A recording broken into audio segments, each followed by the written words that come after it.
Okay, I think we are all set. Good morning and hello everybody. It is a great pleasure to me to be the one who says to you all, welcome. Välkomna och bem-vindos. Welcome to those of you who live and work nearby. Welcome to those of you who traveled a long way to be here today. Friends from Brazil, the US, Japan, China, Australia, France, the UK, from far and wide. Welcome to those of you who are joining in via the wonders of live stream technology. Welcome to KTH, to the Royal Institute of Technology, with its global reputation for excellence. Welcome to this conference on the individual's right to safe public places. My name is Vânia Secato. I am a professor here at the Department of Urban and Built Environment, the School of Architecture and the Built Environment. And I am a part of the team that has arranged these 2 days for us all. Together, we will be addressing complex and difficult issues in these 2 days. We will be hearing the testimony, not just of leading scholars, but also of people whose lives have been torn apart by violence in public places. We will be reminded that success or failure in shaping these places matters to real people going about their everyday lives. People like you and me. As we get underway, I would like to introduce you 3 people here from KTH that also would like to welcome you. The first is Associate Professor Maria Håkansson, who is the head of the Department of Urban Planning and Built Environment at the School of Architecture here at the KTH. Then we will have words from Alice Marshall and Clara Folkensson from the Equality and Diversity Officer, also here from the KTH. Welcome.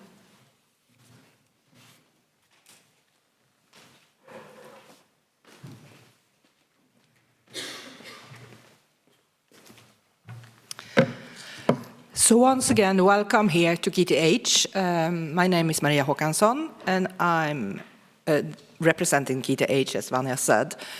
KTH was founded in 1827, so quite an old university in the Swedish context. And we are the largest technical university in Sweden. We have around 12,000 students, 2,000 PhD students, and around 3,700 students. Not students again, staff, which also include the administration. And we are organized in 5 schools, and we that are then hosting this occasion, this conference, is the School of Architecture and Built Environment. And we are around 700 staff. So we work in many of the areas which is very, very important for this conference. The built environment, architecture, how we shape our places, our buildings, but we also do a lot of research that deals with how we use the built environment and the interaction between humans and built environment in diverse ways. And then, of course, how we use it and sustainability from both social, environmental, and economic ways, which all 3 have very high importance for the theme we will discuss here for 2 days. I will keep short because we have a very nice program that we will follow. So I wish you welcome here, and I also hope you can enjoy the surroundings here in our 100-year-old campus. So welcome here, and I will hand over to let you know a little bit more about how KTH at central level also work with these issues. Thank you, and enjoy the 2 days here. Thank you, Maria.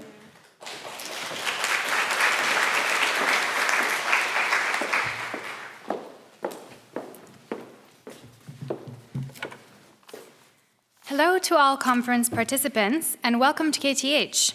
My name is Alice Marshall, and it is my pleasure to welcome you here to our campus on behalf of our Vice President for Gender Equality and Values, Anna Woll, who could unfortunately not be with us today. She extends a heartfelt welcome to you and to this important conference on crime and fear in public places. My colleague Clara Folkesson and I are here today to tell you a little bit about the work that we've been doing at KTH with regards to gender equality and diversity. KTH has taken a leadership role among universities in Sweden in establishing the KTH Equality Office, which is a new function at KTH as of December 2017. KTH is a special university, especially among technical universities, because it has values that are so clearly aligned with gender equality and diversity. KTH values state that equality between men and women, as well as prevention of all forms of discrimination, is both an issue of quality and an obvious part of KTH's values. Gender equality and diversity among employees and students is also an important resource for KTH. KTH's activities are based on the conviction that education and research can and should contribute to better living conditions and to an ecologically, socially, and economically sustainable social development. We are very happy to say that at KTH, these values are not just something that we have written down, but they're also something that guides everything that we do. At the KTH Equality Office, we are working both to prevent all forms of discrimination based on Sweden's 7 grounds of discrimination, and also to gender mainstream all functions and processes. And these 2 parts are integral to everything that we do. And within these 2 assignments, we also have a large focus on preventing sexual harassment, of course.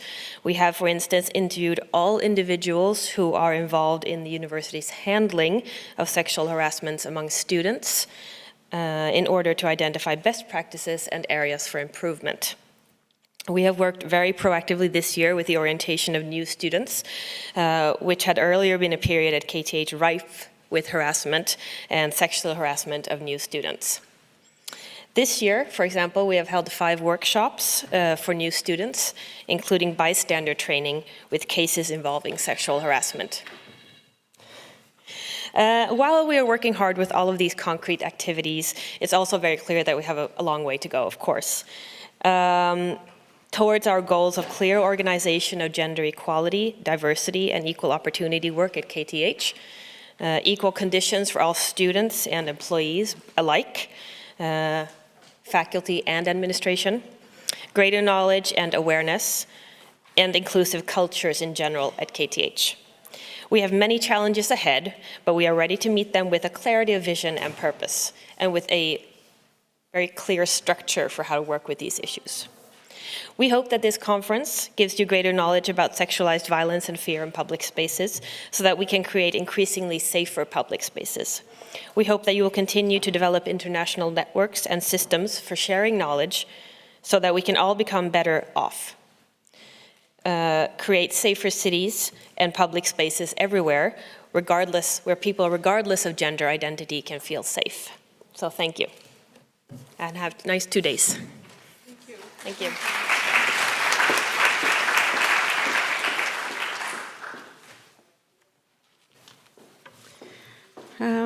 We wouldn't be here without the Safe Places Network, who is actually the main organizer of this conference. The Safe Places Network, which you basically see here, the symbol here, it started about 2 years ago, and with support of the Swedish National Council for Crime Prevention, BRÅ. The main objective of the network is to improve knowledge of situational conditions of crime and basically increase improve the interface between academia and practice. Thanks for the support from the Swedish National Council Prevention to make this conference possible, to make the network possible. It is a pleasure to me to introduce you Karin Svanberg, who is the head of the division at BRÅ that supports crime prevention initiatives from local to national levels. Welcome.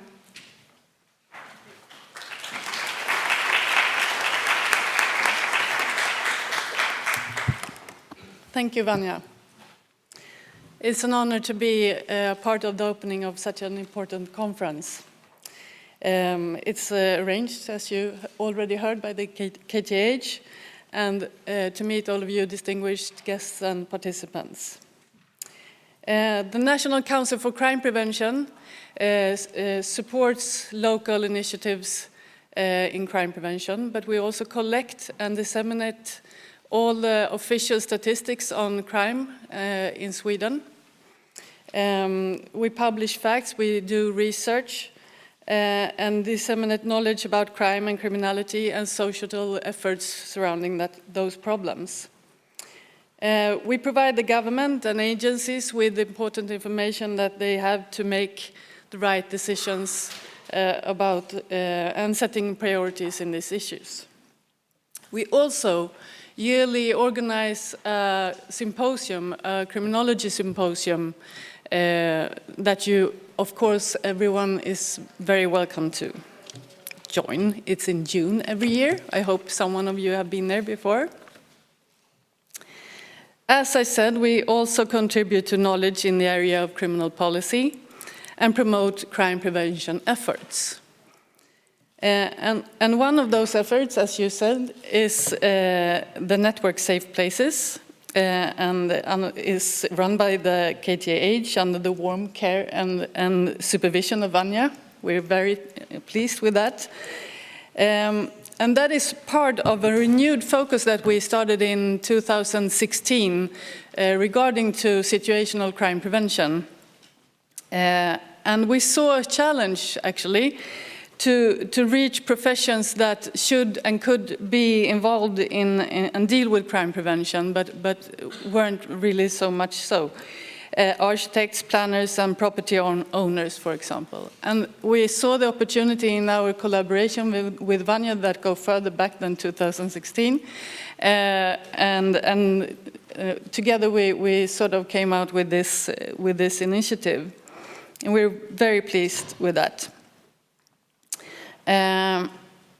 This network also has a sister network, or a sibling network, you might call it, in Gothenburg called Safe Places West. And I'm all very happy and pleased also to announce today that we've come forward with more financially and other support to the network for 3 years ahead from now, with a stronger organization. And we think that it's going to keep up the good work. Yes. This conference is a very important and occasion and conference. The program addresses many of the challenges that we see in our crime investigation that we do every year, and a safety audit that we do.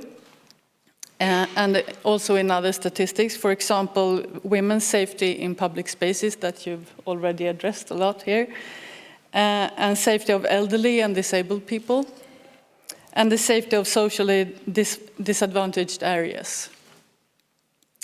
But it's also a constructive program that you have. I really enjoyed to see that, with many opportunities to find solutions, like safety measures on public transports, how to design on suicide and terror attacks, and safety walks with children.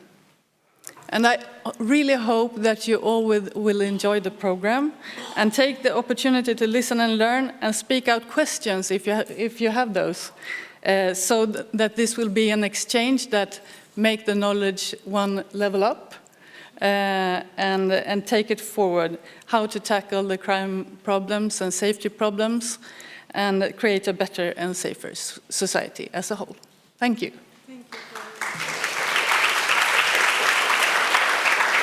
For Swedish person, this is for Brazilian person. Okay. Okay. I just have to move here. A statement about this conference, what it stands for.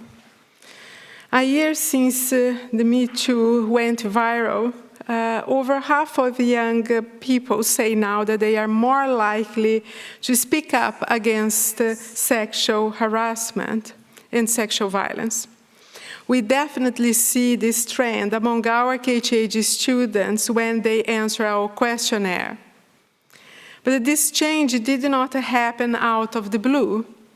About 10 years ago, we could already see and notice signs of similar Me Too movement in other parts of the world, sometimes in the global south, where I come from. In this case, we see emerging also from countries that we wouldn't expect. So here's an example, for instance, from Brazil, from 2014.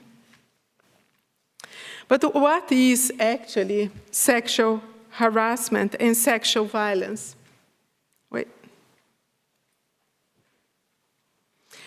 Sexual violence and sexual harassment is an entire range of abuse. It can be verbal, it can be non-verbal or physical. We'll be seeing examples of these kinds of violence in different sessions along the conference. We'll be talking about rape, but also about other types of minor events. And these behaviors, unwanted behaviors, they normally happen in place and time, what we normally call about the situational conditions of these crimes. And it is where we work best here at the KTH. If you think, for instance, an empty train in the evening might allow the anonymity necessary for a rape. More commonly, it is the crowded buses or trains during rush hours that might just provide the right opportunity for grouping and all sorts of unwanted sexual behaviors. Either small or huge, these events affect half of the population of the world.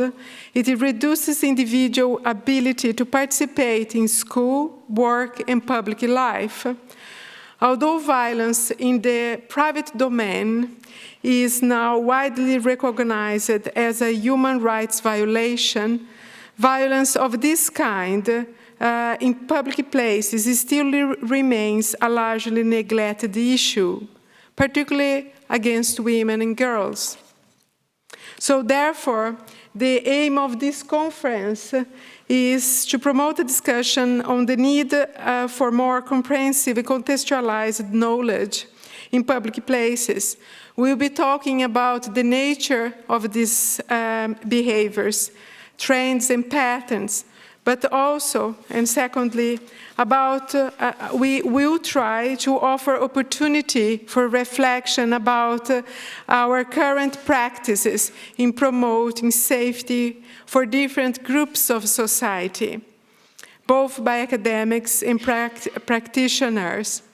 What we want here is to think about how our actions, either as academics or practitioners, can actually make a change. An individual's right to safe public places is also highly dependent on society norms and structures that either promote or limits one's freedom to move around without hindrance or fear. So fear and victimization are not only about age and gender, but rather a result of the intersection of a set of individual characteristics. Being a disabled and poor individual creates a synergic layers of disadvantage that affect how one perceives and experiences the world and expresses fear. In this conference, we examined victimization in fear through intersectional lens, considering issues of gender, age, physical and psychological abilities, socioeconomic status, religion, and ethnic belonging. Given that sexual victimization is never justified, in this conference we discuss examples that characterize women's behavior in situational contexts in which women became targets. This is of relevance since the identification of these conditions is crucial to create opportunities for crime prevention, for rape prevention, for sexual harassment prevention. Our intention is to make use of this debate that we are going to have in these 2 days to turn to questions about what is needed to promote change. Overall, we are going to have 18 sections, which is quite different from all the conferences we have had in the past years. We have started these conferences already in 2008, and in a much more smaller scale. So this year is the first time that we actually have parallel sessions, allowing people to come forward and also present their research and practical examples, and we are very happy for that. We have 6 plenary sessions and 12 parallel sessions. And we are having lunch today, hopefully, lots of time for mingle and lively conversation. And more importantly, we are also going to present preliminary results of a global study on young people's perceived safety, transit safety, which will be presented in 3 different sessions. 5:45, we are going to have actually a debate, the politics of fear and safety dealing with uncertainty in planning. I really hope that you can stay until then, especially because we are going to have time for basically the conference opening reception after that. So I do hope that you stay on. But tomorrow we start again a little bit later, but with parallel sessions and plenary sessions, and we hope that we are going to have a final debate or a discussion in which we can feel that some changes can be made. And this will be actually tackled in the last session. So this is basically all that is from me right now. I just would like to call Runa, Björn's daughter, will give us some basic info about fire and safety. Thank you, Runa.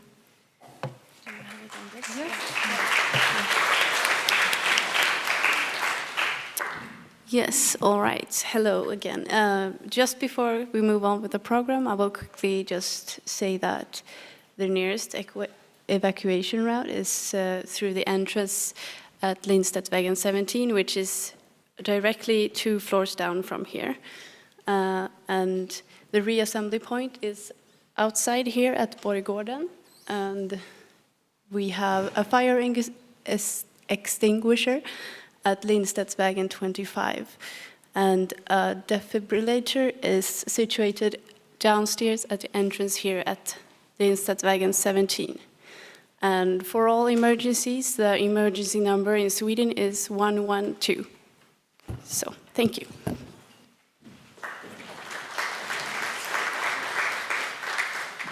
Thank you, Runa. I just forgot to mention the Wi-Fi information you can find here in the front. Questions will be taken and we will repeat here in the front because we are live streaming, so it would be a little bit difficult to move around with microphones. So as soon as we have the first plenary sessions and time for questions, we will take all the questions here in the front. So feel free to make questions, but we are not moving around with microphone up there, okay? I hope it is okay. With that, I think we can move on with the first opening plenary, the right to safe public places, current trends and practices. With me, I have Professor Liz Kelly, Fiona, and Juma. Welcome.